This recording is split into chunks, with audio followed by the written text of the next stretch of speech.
تعالوا نعمل مع بعض كرات جوزة الهند الباردة اللي بتدوب في البق وطعمها شهي جدا. أول حاجة هنجيب طاسة فيها معلقة زبدة أو معلقة سمنة ويفضل تكون سمنة بلدي وأنا حاطة معلقة سمنة بلدي.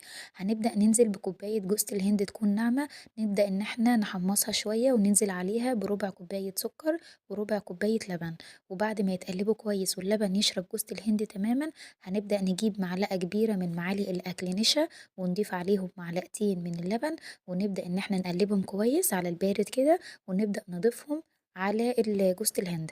وبعد ما جوزة الهند تشربها كويس جدا ويبدأوا يكونوا معايا عجينة زي ما انتوا شايفين كده، هنبدأ نرفعها من على النار ونسيبها كده تبرد شوية. وبعد كده هنبدأ نكورها بالشكل ده ونجيب طبق نحط فيه شوية جوزة الهند. وبعد ما نكورها نبدأ نحط فيها جوزة الهند ونحطها في طبق التقديم.